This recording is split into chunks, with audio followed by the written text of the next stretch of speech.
পবিত্র কোরআনে ইবাদত বা গোলামি মৌলিকভাবে দুই প্রকার।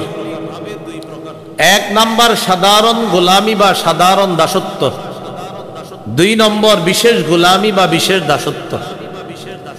সাধারণ গোলামির মধ্যে সবাই অন্তর্ভুক্ত, ইমানদার বেঈমান সবাই। এটা কিভাবে? ভালো করে বুঝে শুনে বলবেন। ইমানদাররা অসুস্থ হয় কি হয় না? আচ্ছা, বেঈমানরা অসুস্থ হয় কি হয় না? ইমানদার অসুস্থ হওয়ার ফায়সালাটা কার? বেঈমানও অসুস্থ হওয়ার ফায়সালা কার? আল্লাহর। অসুস্থ হওয়ার ক্ষেত্রে এই সিদ্ধান্তটা আল্লাহর। ইমানদাররা এই সিদ্ধান্ত স্বেচ্ছায় মানে, আর বেঈমানরা এই সিদ্ধান্ত অনিচ্ছায় মানে। বাকি বেঈমানরাও সিদ্ধান্তটা মানে। এর মানে আল্লাহ পাক রব্বুল আলামিনের এই বিধানটা বেঈমানরাও প্রতিহত করতে পারে না। এই গোলামি বেঈমানরা অনিচ্ছায় হলেও মেনে নেয়। হ্যাঁ, আল্লাহ অসুস্থতা দিলে এটাকে রক্ষা করার কেউ নাই। বেঈমানরা আল্লাহকে স্বীকার করে না, বাকি অসুস্থতা মেনে নেয়। আর ইমানদার অসুস্থতাও মেনে নেয়, স্বীকারও করে আল্লাহ দিছে। ইমানদারের স্বীকৃতি স্বেচ্ছায়, বেঈমানের স্বীকৃতি অনিচ্ছায়।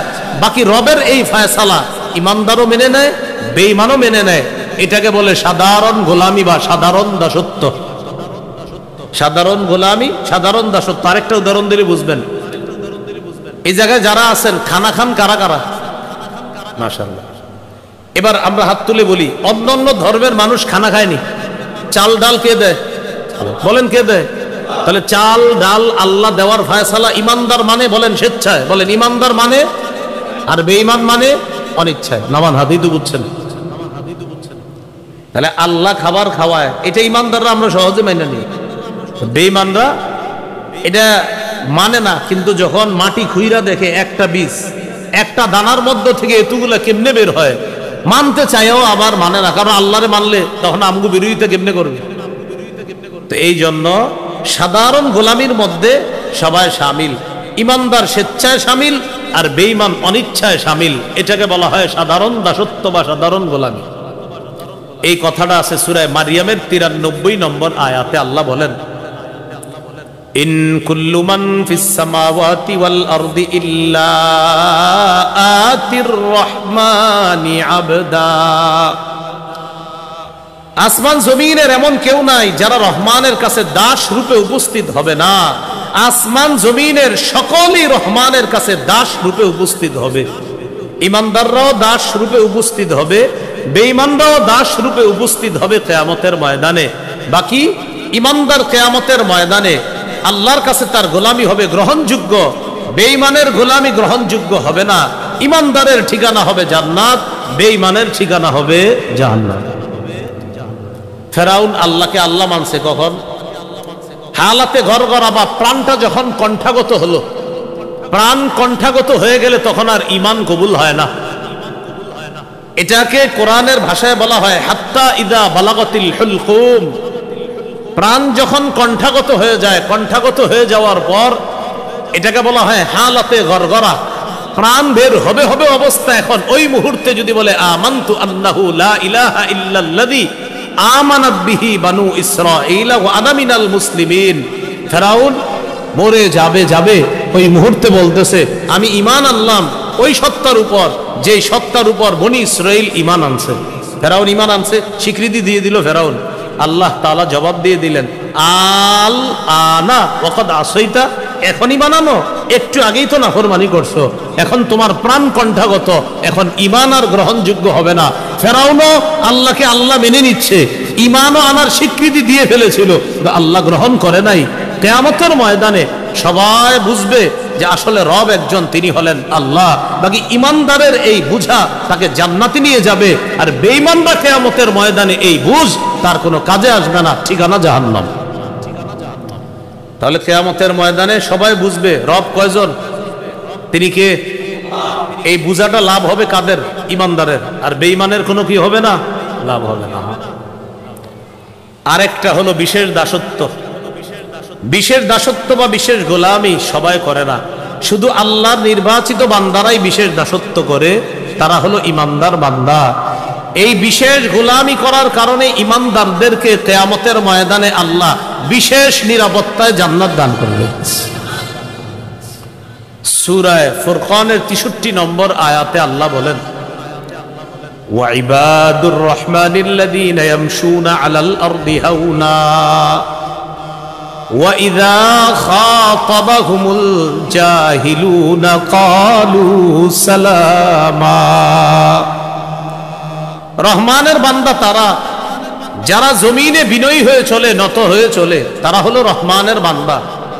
এখন আপনারা বলেন, জমিনে নত হয়ে কি সবাই চলে না কিছু মানুষ? তো তারা হলো আল্লাহর নির্বাচিত বান্দা যারা বিনয়ী হয়ে চলে। বুঝাইতে চাইলাম, এই বিশেষ মানুষগুলোকে কিয়ামতের ময়দানে আল্লাহর বিশেষ দেওয়া মর্যাদা আল্লাহ জান্নাতে অধিষ্ঠিত করবেন। এবার আল্লাহর কাছে একটু দোয়া করি, বলেন আল্লাহ আপনি আমাদেরকে বিশেষ গোলামি করার তৌফিক দান করেন, যেন আমরা আপনার বিশেষ বান্দাদের অন্তর্ভুক্ত হতে পারি। তাহলে একটা সাধারণ গোলামি আর একটা বিশেষ গোলামি। সাধারণ গোলামিতে সবাই অন্তর্ভুক্ত, আর বিশেষ গোলামিতে শুধু ইমানদাররা অন্তর্ভুক্ত। আল্লাহ আমাদের সকলকে বিশেষ গোলামিতে আমরা যেন শামিল হতে পারি, আল্লাহ তৌফিক দান করেন। আজকের 3 নম্বর আলোচনা, হাদিসে ইবাদত সম্পর্কে কি বলা হয়েছে, এই ব্যাপারে কয়েকটা দৃষ্টান্ত নেই আমরা। 1 নাম্বার দৃষ্টান্ত, হাদিসের কিতাব নাম আবু দাউদ। এই কিতাবের 1479 নম্বর হাদিস। এই হাদিসের মধ্যে আসছে রাসূলুল্লাহ সাল্লাল্লাহু আলাইহি সাল্লাম বলেন, আদ-দুআউ হুয়াল ইবাদা, দোয়া করাটা এটাও একটা ইবাদত। দোয়া করা এটাও একটা ইবাদত। আমরা আল্লাহর কাছে দোয়া করা ভুলে গেছি। আমরা শুধু এখন হুজুর দোয়া করলে আমরা দোয়া করি, নিজেরা যে একটু দোয়া করা দরকার এটা মানুষ ভুলে গেছেই প্রায়। হুজুর একটু দোয়া করেন, কেন আপনি দোয়া করেন না কেন? দোকানে বৈশা রয়েছেন, হুজুর একটু আসেন দোয়া করেন, আরে আপনি দোয়া করেন না কেন বৈশা বৈশা? তো সব দায় দায়িত্ব আমরা এখন হুজুরে দিয়ে দিই, আমরা নিজেরা দোয়া করতে চাই না।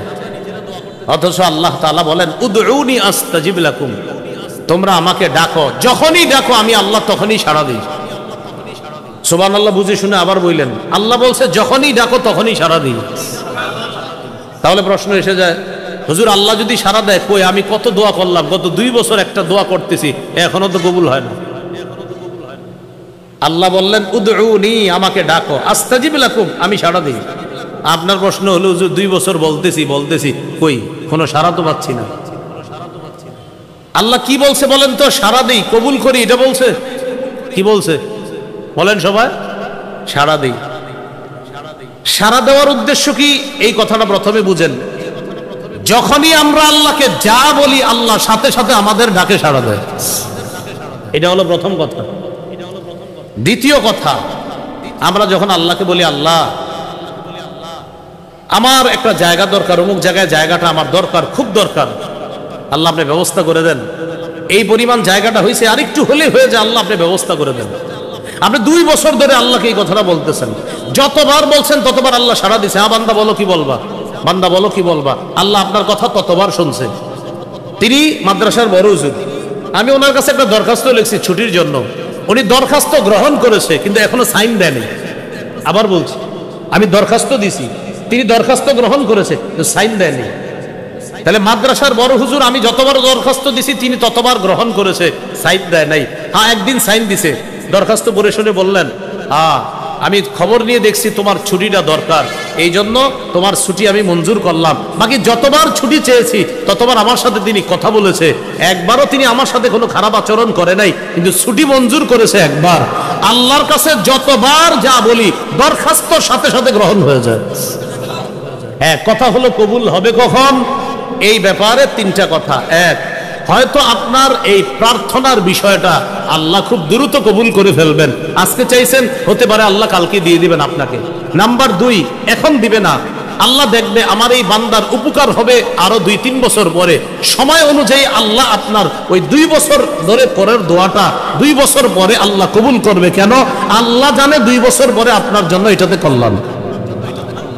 3 নাম্বার, আল্লাহ আপনার দোয়াটা দুনিয়াতে কবুল করবে না, কিয়ামতের ময়দানে আল্লাহ আপনাকে অনেক আগে জান্নাত দিয়ে দিবে। যখন আপনি বলবেন, আল্লাহ আমারে এত মর্যাদা কেন দেওয়া হলো? আবার জান্নাতেও আপনার মর্যাদা বাড়তে থাকবে। আল্লাহ আমার এত মর্যাদা বাড়তেছে কেন?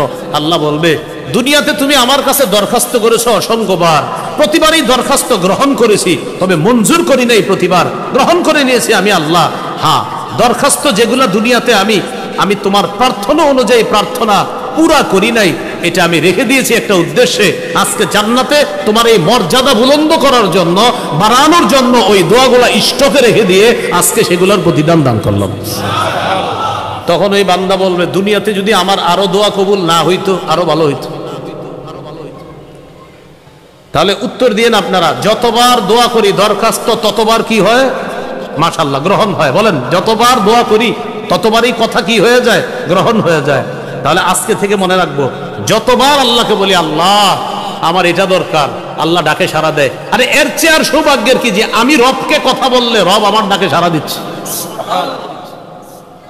এই জন্য জুতার ফিতা যখন লাগবে আজকে থেকে বলে যাইবেন, আল্লাহ আমি বাজারে যাইতেছি, আমার একটা জুতার ফিতা কিনতে হবে, ফিতাটা যেন ভালো হয়। এটা শুধু আল্লাহরে বলে গেছেন না, হাদিসে আসছে জুতার ফিতাও আল্লাহর কাছে চাইবেন। সুই কিনতে গেলেন, যাওয়ার আগে বলে যাবেন, আল্লাহ আমি বাজারে একটা সুই কিনতে যাইতেছি, সুইটা যেন কারো জন্য ক্ষতিকারক না হয়।